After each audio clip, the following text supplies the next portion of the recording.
Chai കപ്പിൾസിന്റെ story കണ്ട് stadium link റോഡിലുണ്ടെന്ന് വേഗം വണ്ടി എടുത്ത് വിട്ട് വൺ മസ്ക് കഴിക്കാൻ വേണ്ടിയിട്ട് അവിടെ എത്തിയപ്പോൾ അത്യാവശ്യം നല്ല തിരക്കുണ്ടായിരുന്നു. ഒരു QR കോഡ് സ്കാനർ കണ്ടിട്ടുണ്ടായിരുന്നു. സ്കാൻ ചെയ്തപ്പോൾ നമുക്ക് 40 ആയിരുന്നു ടോക്കൺ നമ്പർ കിട്ടിയിട്ടുണ്ടായിരുന്നു. പിന്നെ വെയിറ്റിംഗ് ആയിരുന്നു കേട്ടോ. അപ്പോൾ നമ്മുടെ മൊബൈൽ അപ്ഡേറ്റ് വന്നുകൊണ്ടിരിക്കും നമ്മുടെ ടോക്കൺസ് മാറുന്നതിനനുസരിച്ച്. അങ്ങനെ 1 ആവുന്ന സമയത്ത് നമുക്ക് പോയിട്ട് നമ്മുടെ ഓർഡർ എടുക്കാവുന്നതാണ്. ചായ് കപ്പിൾസ് എന്നുള്ള ഈ ടീമാണ് കേരളത്തിൽ വൺ മസ്ക് വൈറലാക്കിയിട്ടുണ്ടായിരുന്നത്. അപ്പോൾ ആദ്യമായിട്ട് കഴിക്കുമ്പോൾ ഇവരുടെ അടുത്ത് തന്നെ കഴിക്കണം എന്നുള്ളത് എനിക്കൊരു വാശി ഉണ്ടായിരുന്നു കേട്ടോ. അപ്പോൾ അങ്ങനെ ചായ കുടിച്ച് നോക്കി ഒരു മീഡിയം മധുരം ഉണ്ടായിരുന്നുള്ളൂ. ഈ ബണ്ണ് ഈ ചായയിൽ മുക്കി വേണം കഴിക്കാൻ വേണ്ടി. പക്ഷേ ഡിപ്പ് ചെയ്യാൻ വേണ്ടി മാത്രം ഈ ചായ ഗ്ലാസ്സിന് വട്ടം ഉണ്ടായിരുന്നില്ല. എന്നാലും ഒരു വിധം അഡ്ജസ്റ്റ് ചെയ്ത് നമ്മൾ ഡിപ്പ് ചെയ്ത് കഴിച്ചിട്ടുണ്ടായിരുന്നു. എനിക്കങ്ങനെ ഭയങ്കര ഒരു സംഭവമായിട്ടൊന്നും തോന്നിയില്ല. ഒരു ആവറേജ് എക്സ്പീരിയൻസ് ആയിരുന്നു. പക്ഷെ ഒരിക്കലെങ്കിലും ഒന്ന് കഴിച്ച് നോക്കുക. അപ്പോൾ ബാക്കിയുള്ളവർക്കും ഇത് എക്സ്പീരിയൻസ് തന്നെ ആയിരുന്നു കേട്ടോ.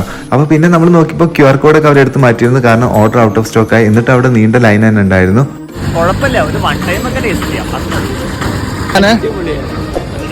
അപ്പോൾ ഇത്രയുള്ള വീഡിയോ ചാനൽ ആദ്യമായിട്ട് കാണുന്നത് സബ്സ്ക്രൈബ് സപ്പോർട്ട് വേണ്ട. മറ്റൊരു വീഡിയോ ആയിട്ട് കാണാതെ വരേക്കും ബൈ.